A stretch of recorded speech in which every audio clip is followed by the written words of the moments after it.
Elissa. Good morning. Firefighters were called to the scene around 3:30 for flames that were spreading outside of this portable classroom.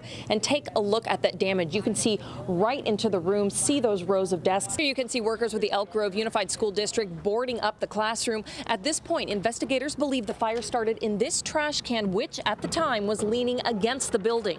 Good morning. Friends have spelled out the victim's name in candles. Jordan Benedict, 19 years old, gunned down here in Rancho Cordova. It appears that the deputy did not have his lights or sirens on, was traveling at a very high rate of speed, and might have blown through a stoplight, hitting that second vehicle. You can see it's a four-door Subaru. A man in his 50s was in that car and has been taken to the hospital with some serious injuries. Breaking news, the body of a young girl was found inside the dugout of Rosemont Park's baseball field. A deputy and a locksmith were killed while serving an eviction notice at these apartments in Modesto. A deadly accident in Stockton involving a Honda and a garbage truck. You can see the garbage truck actually spilled some of its load. Take a look at these tire tracks about half a foot deep. A suspected drunk driver veered off the road. A teenager shot outside of his sister's house in this Foothill Farms neighborhood. In the back of this police car, you can see one of those suspects. A driver went off the road and nearly cleared 88 feet. It is coming down. I'll put out my hand and maybe I can grab a couple snowflakes in my glove. But we drove in here around 4:30. That was 3 hours ago.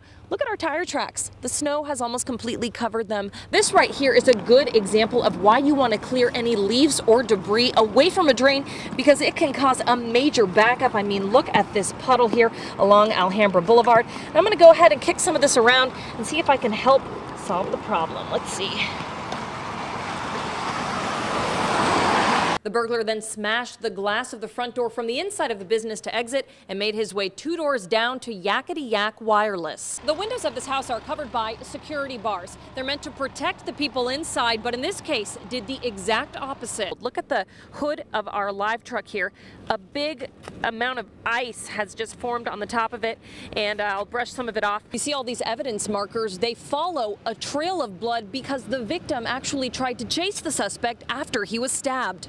Behind me, you can see the motorcycle involved in this deadly accident. The driver lost control, fell off of his bike in the eastbound lanes of traffic, and then was run over by a big rig. Somebody at the Embassy Suites heard screaming and saw somebody splashing and flailing around in the water. Then the 2 men who live on these boats attempted a rescue.